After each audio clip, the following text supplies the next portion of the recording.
Assalamualaikum warahmatullahi wabarakatuh.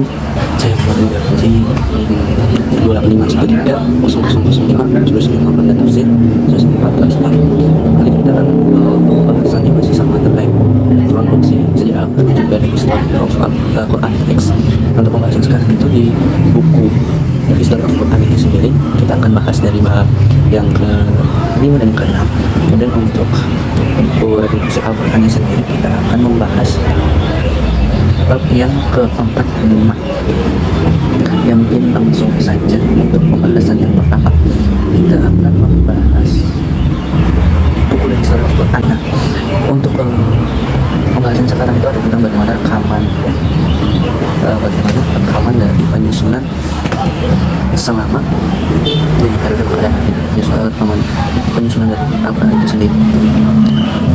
Dalam periode Mekah sendiri mungkin banyak dari kita tahu gitu misalnya penulisan atau penyusunan Al-Quran itu sendiri pengumpulannya atau yang dalam bentuk jejak digital itu adalah dari teks dan juga lisan gitu. Untuk yang lisan sendiri seperti biasa bagaimana Nabi menyampaikan wahyu kepada para sahabat itu kan secara didikte. Nabi menyampaikan kemudian para sahabat itu menghafal. Dan secara tertulis sendiri itu yang tidak semua sahabat tertulis, tapi ada beberapa sahabat yang mungkin ahli dalam bidang penulisan itu menulis secara tertulis dari apa yang Nabi sampaikan. Namun ada beberapa sahabat yang berpendapat bahwasanya ayat yang turun di Makkah itu memang sudah berupa teks, sehingga banyak itu pada kalangan sahabat itu sebagai pemasuk Al-Quran itu kan, atau yang lain. Terus untuk periode Madinah sendiri kurang lebih sama, enggak jauh beda. Nabi itu cuma lebih dikhususkan lagi bagaimana Nabi itu meminta beberapa sahabat, kurang lebih ada 65 sahabat untuk melakukan penulisan terhadap bagaimana Al-Quran sama periode Madinah ini. Yang mana itu yang paling terkenal itu ada Abu Bakar, kemudian Umar bin Khattab, Utsman bin Affan, Zaid bin Thabit, terus ada juga Umar bin Khattab gitu kan, Utsman bin Affan, Yazid bin Abi Sufyan, kemudian ada Khalid bin Walid gitu kan, Sa'ad bin Rabbah, kemudian ada Mu'aqib bin Ubaid dan sebagainya. Dan caranya pun masih sama gitu kan. Terus karena banyak yang mulai penulisan tentang Al-Quran sendiri itu, Nabi mulai melarang untuk menulis selain Al-Quran itu, karena dikhawatirkan bahwasanya apa yang ditulis itu bisa bercampur dengan ayat Al-Quran, sehingga kemurnian dan keaslian Al-Quran itu hilang karena banyaknya tulisan-tulisan yang selain Al-Quran yang campur dengan. Karena ya untuk penulisan bagaimana tulisan Arab zaman dulu itu tidak seperti sekarang itu yang berharokat titik dan lain sebagainya, cuma sekadar garis-garis lengkungan saja, sehingga masih sulit untuk membedakan mana karena itu huruf dan huruf dan sebagainya. Kemudian terkait bagaimana susunan urutan Al-Quran sendiri itu Nabi sendiri yang memberikan bagaimana surat ini urutannya itu surat ini dan bagaimana setiap surat yang berbeda ayat.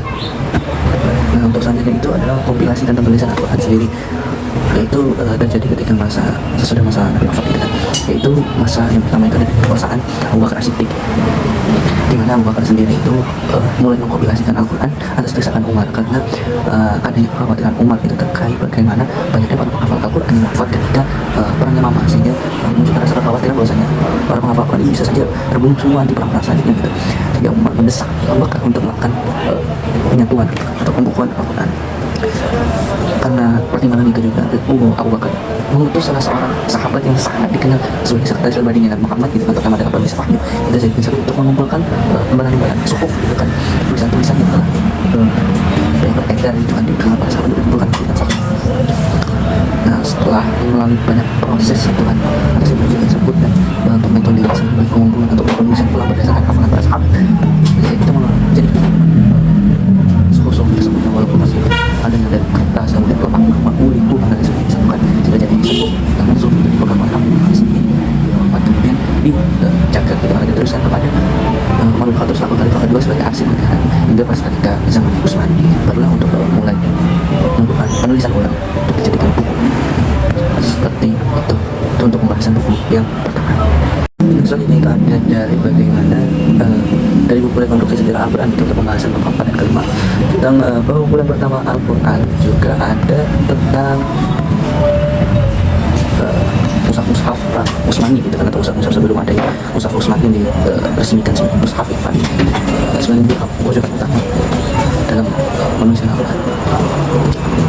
Sebenarnya untuk penyebaran tentang tulisan-tulisan di Arab sendiri ini banyak teori mengatakan bahwasanya orang-orang Arab sendiri itu buta akan aksara dan tentang akan tulis menulis gitu kan, mereka itu punya istilah sebagai bangsa jahiliyah dalam jahiliyah. Namun ini nggak ada bukti-bukti yang menunjukkan hal tersebut gitu. Bahkan di Al-Quran sendiri tidak menunjukkan hal tersebut. Bahkan Tuhan menjelaskan bahwa orang-orang sebenarnya orang yang cerdas, orang-orang yang luar biasa hebat. Cuma mereka itu dikatakan jahil karena berdasarkan akidah yang mereka miliki, mereka menyembah berhala dan sebagainya, hingga mereka berpaling dari Allah Subhanahu Wa Taala. Terkait tulis menulis sendiri di situ di Al-Quran itu ada menjelaskan bahwa beberapa bahan yang digunakan gitu kan terkait tulis menulis gitu kan. Itu ada pertama untuk fork gitu kan, pokok yang mengacu pada sejenis kertas kulit atau perkamen yang terbuat dari kulit banana. Kemudian ada kirtos itu kan atau lentar yang jamak plural itu korotis ya. Kemudian di kalangan Arab, di kalangan pandangannya paling populer adalah tulisan Arab itu berasal dari Hijrah, sebuah kota dekat Babilonia dan Alban, sebuah kota di Eufrat sebelah barat laut kota Baghdad. Dipisahkan bahwa tulisan Arab sampai ke Mekah melalui Hab bin Umayyah bin Abdul Asyams yang mempelajari dari orang-orang tertentu di dunia dalam perjalanannya. Salah satu di antaranya adalah Bishr bin Abdul Malik yang datang ke Mekah bersama Hab bin Umayyah. Bishr kemudian mengawini putri Hab bin Umayyah itu Sahbah. Kemudian Bishr itu tinggal selama beberapa waktu di Mekah sebagai mengajari dan juga orang Mekah itu tulis menulis. Kemudian itu tentang pemeliharaan Al-Quran pada masalah. Pada mulanya bagian-bagian Al-Quran untuk pemeliharaan sendiri berdasarkan pada masa Nabi itu ada dua, yaitu menyimpan dalam data dalam hari ini itu menghafalnya, kemudian dilakukan ditulis dengan cara tertulis begitu dengan media tulis apapun gitu. Kemudian untuk pengelolaan Al-Quran sendiri dalam masa Nabi dan setelah wafatnya gitu kan, dalam sejumlah riwayat itu kan merupakan itu bahwasanya pengumpul pertama itu adalah Ali bin Abi Thalib gitu kan, pada masa Nabi sendiri berdasarkan perintah Nabi sendiri. Dan riwayat tentang naskah Al-Quran yang dikumpulkan hal itu menyebutkan bahwa surat-surat di dalamnya disusun secara kronologis, dan sekali mendapat riwayat yang melaporkan bahwa ia pernah melanjutkan surat Al-Qur'an dan surat Al-Haf sebagai bagian Al-Quran dari Rasul. Ya'qubi mengeluarkan surat Al-Qur'an surat-surat dalam Mushaf Ali yang sangat berbeda darinya, yang tidak kronologis dan tidak masukkan surat Al-Qur'an dan surat Al-Haf ke dalamnya. Dari sejumlah riwayat yang terdapat dalam perbendaharaan kitab-kitab tafsir dan kitab-kitab masukif dan kitab-kitab tradisional dapat ditemukan jejak-jejak varian bacaan Ali yang relatif tidak banyak berbeda dari bacaan resmi Mushaf standar Utsmaniyah yang disingkat. Kemudian itu ada kumpulan mushaf yang lain, itu kan yang diduga diadap setelah wafatnya Nabi itu ada dari mushaf Salim, seperti dikonfirmasi dalam sejumlah riwayat itu merupakan Salim itu adalah salah orang sahabat dari sejumlah sahabat yang mendapat rekomendasi Nabi untuk mengajarkan Al-Quran kepada kaum muslimin. Pemunculan namanya dalam jajaran sahabat yang menghibur Al-Quran pada masa Nabi dan dalam daftar qurra yang awal terdapat rekomendasi tersebut. Kemudian bagaimana pengumpulan Al-Quran pertama oleh Zaid bin Sabit itu kan, seperti yang sudah dijelasin itu kan dalam penjelasan sebelumnya tentang teori yang paling populer gitu kan.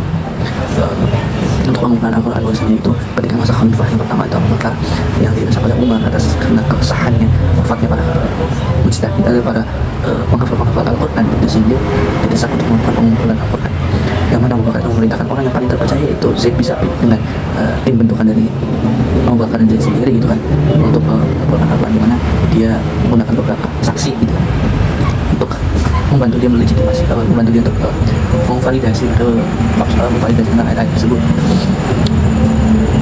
Kemudian ada bagaimana bentuk-bentuk atau beberapa terkait untuk bentuk-bentuk mushaf atau suku sebelum adanya mushaf Utsmani itu biasanya ditulis di beberapa media, ada 6 di sini untuk beberapa media tersebut. Yang pertama dari atau lebaran wangkar atau perkamen gitu kan. Kemudian ada liqaf atau batu tulis berwarna putih. Kemudian ada asib atau tulang kurma. Kemudian ada aktaf atau tulang belikat, biasanya tulang belikat unta. Kemudian ada adlah atau tulang rusuk sama tulang rusuk atau tulang rusuk unta. Kemudian ada atib, ada lebaran kulit yang terbuat dari kulit nasi. Kemudian ada pembahasan sejarah mushaf Utsmani gitu kan, ada terbagi menjadi dua, yaitu mushaf yang primer dan mushaf sekunder gitu. Mushaf ini itu bertemu di kalangan kelompok yang mereka masing-masing gitu kan, di kota-kota tersebut. Karena mushaf tersebut karena mungkin berdasarkan dari pembahasan sebelumnya bahwa ada beberapa penunjukan sahabat untuk melakukan pembuatan Al-Quran, sehingga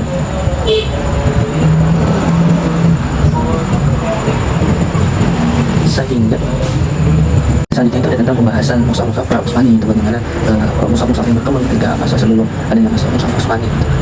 Mungkin karena dari para sahabat-sahabat itu ada yang mendapat rekomendasi, kemudian ada juga mungkin memang ingin sih melakukan penulisan terhadap Al-Quran. Di antara mushaf yang terkenal gitu kan ada mushaf primer dan mushaf sekunder, itu di mushaf primer ada mushaf Salim bin Maqil, kemudian ada mushaf Umar bin Khattab sendiri, kemudian mushaf Ubay bin Khattab, kemudian mushaf Ibnu Mas'ud, kemudian ada mushaf Ali bin Abi Thalib, mushaf Abu Musa al-Asy'ari, mushaf Hafsah binti Umar, kemudian ada mushaf Zaid bin Sabit sendiri, kemudian ada mushaf Aisyah bin Abi Bakar, kemudian ada mushaf Ummu Salamah, mushaf Abdullah bin Amr, kemudian ada mushaf Ibnu Abbas, mushaf Ibnu Zubair, kemudian ada mushaf Ubaid bin Umair, kemudian ada yang terakhir itu mushaf Anas bin Malik. Kemudian ada mushaf sekunder yang sendiri itu ada mushaf Al-Qamah dari Ibnu Uwais, kemudian ada mushaf Al-Rabi Al-Qusaid, kemudian ada mushaf Harith bin Suwaid, kemudian ada mushaf Aswad bin Yazid, kemudian ada mushaf dari Ibn, mushaf Talha bin Musarif, kemudian ada mushaf Al-Asi, kemudian ada mushaf Sa'id bin Jubair, kemudian ada mushaf bin Mujahid, mushaf Ikrimah, mushaf Abu bin Abi Uqbah, kemudian ada mushaf Shalih bin Qasim, Kaisan, kemudian ada mushaf dari Ja'far As-Shadiq. Untuk beberapa